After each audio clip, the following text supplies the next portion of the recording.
Bonjour à tous, alors 17e suivi d'élevage. Je me suis dit que j'allais changer un petit peu et au lieu de filmer à chaque fois après le nourrissage, que j'allais filmer pendant, bah enfin pas tout mais une bonne partie, histoire de changer un peu. Je trouve que c'est un peu plus vivant, c'est un peu plus agréable. Et, euh, et en fait en faisant tout ça, j'ai réfléchi que vous allez pouvoir voir en fait quelque chose que j'arrête pas de me dire depuis déjà un petit moment, c'est qu'en fait dans le fond de mes ADC, sur mes Nicobarandis et sur mes Fela, j'aurais dû mettre un substrat le jour où je les ai mis en place. Parce qu'en fait, à chaque fois que je change les petites gamelles, j'ai beau essayer d'être le plus discret possible, ça fait des vibrations et ça affole tout le monde. Du coup, je me dis qu'avec du substrat dans le fond, ça aurait pas mal amorti et j'aurais eu moins ce souci. Parce que bon, ça a pas l'air de les déranger, mais je me dis que ça serait pas plus mal non plus d'éviter de les déranger à chaque fois.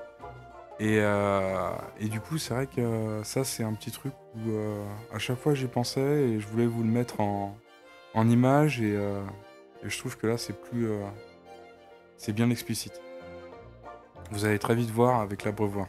Il va pas bouger et pourtant elles vont s'affoler dans tous les sens.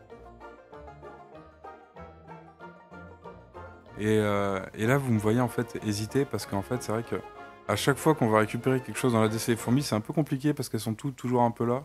Et pour les abreuvoirs, un pinceau pour les retirer dessus, c'est pas la bonne idée parce que bien sûr on étale tout partout. Du coup, à chaque fois, j'attends un petit peu, mais généralement c'est assez rapide. Elles partent plutôt rapidement. Et aussi en fait, l'erreur que je pense que moi j'ai commise aussi, point de vue des vibrations d'ailleurs, parce que je me dis autant rebondir là-dessus, c'est que je voyais des personnes, oui, qui installaient directement des étagères dans un mur pour leur colonie. Et ce qui est vraiment beaucoup mieux, parce que c'est vrai que moi, chez moi, c'est du parquet en dessous. Mon meuble est directement posé dessus, je fais tomber quelque chose sur le parquet, c'est la folie dans toute l'étagère. Donc pour ma part, je pense que sur ma prochaine installation, ça sera sûrement une des choses que je changerai. Là d'ailleurs, vous allez voir justement un bon gros fail où j'ai relâché la mangeoire un petit peu haut, du coup ça a un peu alerté tout le monde. Et pour les Nicobarandis, je vais en rester là pour cette vidéo et vous laisser sur ces dernières images, une petite vue du couvain et je vous reprends pour les faits là.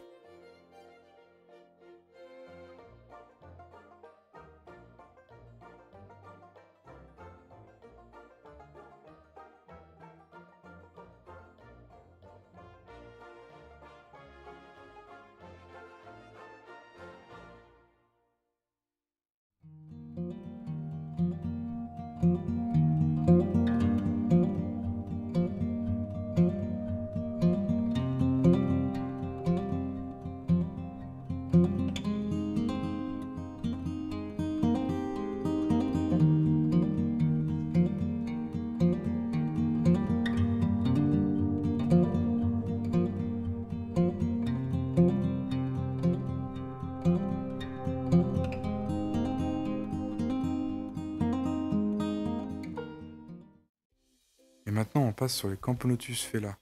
Alors là vous pouvez voir que tout de suite, dès que j'ouvre le capot, elles le savent. Et en fait, au contraire en fait c'est différent. Les Nicobarandis, c'est vrai qu'elles, elles cherchent tout de suite à éviter et elles vont directement se cacher. Par contre, les Fela, depuis le début, j'ai toujours observé qu'en fait, elles étaient beaucoup plus curieuses.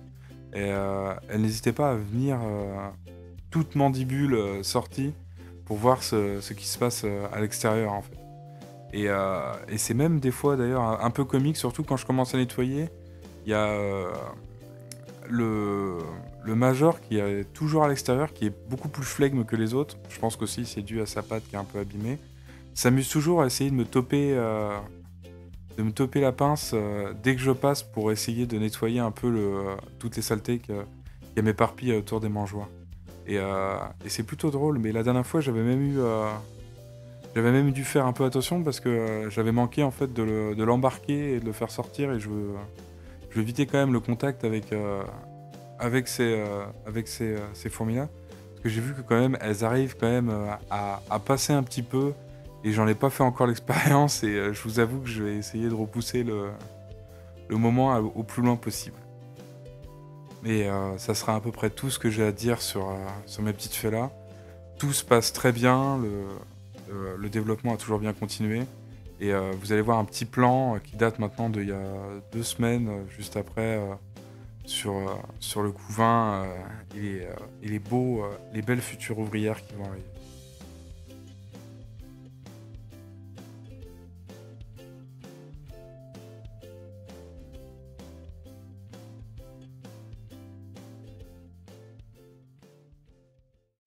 Et là, on passe sur une fondation que je comptais pas vous montrer avant la sortie de l'hiver.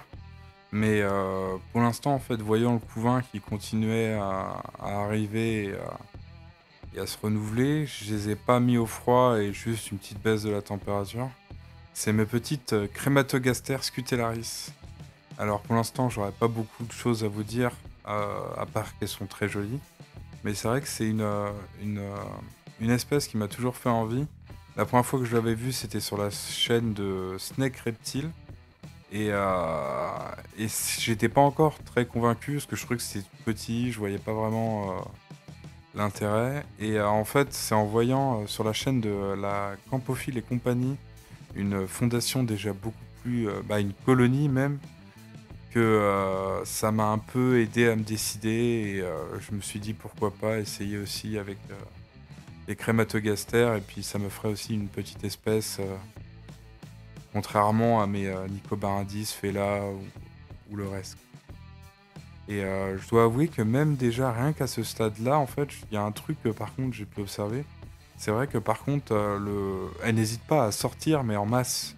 C'est-à-dire qu'en fait, quand j'avais toutes les autres colonies en tube, la moindre vibration, elle se collait dans le fond du tube. Là, je fais des vibrations, il y a la moitié qui sort voir ce qui se passe. Et je trouve ça vraiment super, super impressionnant et j'ai hâte de voir ce que ça va donner avec le temps.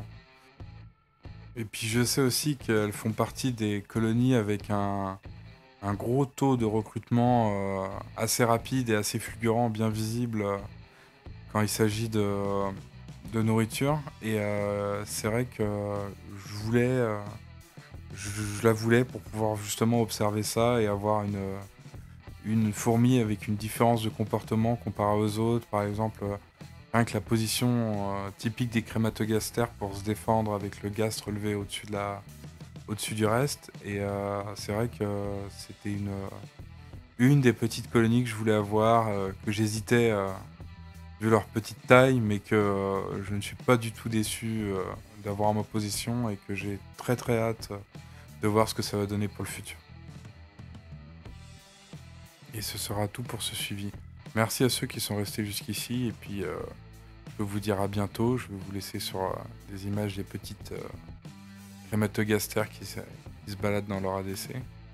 Et si vous voulez partager des idées, des choses que vous avez vues, que vous ferez autrement, ou des petits conseils, n'hésitez pas à mettre ça en commentaire. Et sinon, à bientôt.